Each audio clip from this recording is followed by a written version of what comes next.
When I was growing up, my mom had a bench in her backyard, and I have a lot of memories of them sitting on it. I can remember going on vacation with them. They would always post up on a bench and start conversations with people. So yeah, benches have always been a part of my life. Hi, I'm Beth Romanowski. I am founder and Chief Visionary Officer of the Bench Project. When Lenny and I were married 20 years, that was in 2013, we were living on this farm at the time, and we have a 3-mile walking path, and we would walk often, and I would so many times say this would be a great place for a bench, whether it was at the top of the hill or down by the pond or overlooking the field. There was always a spot. So I thought, you know what, I'm going to get 20 benches. And I thought, you know, that really wasn't enough. I was getting into journaling at the time and thinking a lot about legacy. How would my kids know who I am?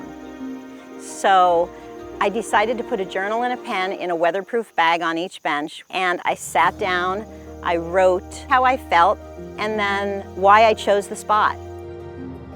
My vision for it was that anyone that sat could write something beautiful and inspiring or something heavy that they need to stop carrying. But either way, it felt good to leave it at the bench.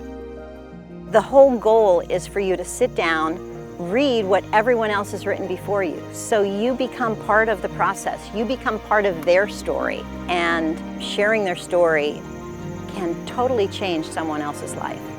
You know, you really don't know the impact of your words that you write or you put on the tag until you may not know. It may be years and years, but the next person that sits, that might be exactly what they needed. Mental health and mental wellness is really a topic of so many conversations. And for us, my husband developed a serious illness, and we went through a lot of trauma in our family through that, nearly breaking us apart. That was really when I found myself sitting on the benches more than ever, literally every day. You know, but it was my way of getting in touch with myself, God, the universe, nature, and then miraculously, Lenny started to sit on the benches too.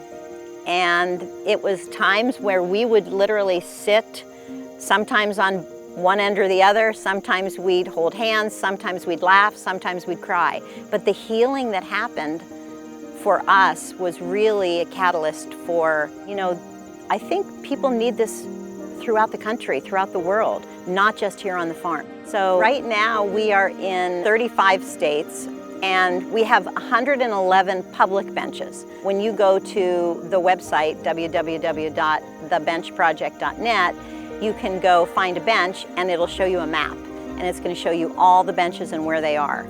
One of the most rewarding things for me is every time someone journals on a tag, I get an email and I get to read what they wrote. And it's every day. So I have a box of like filled journals with people's stories. And when you read those, you see that we're all craving connection. And it says to me, yep, you're doing the right thing, because clearly people need this.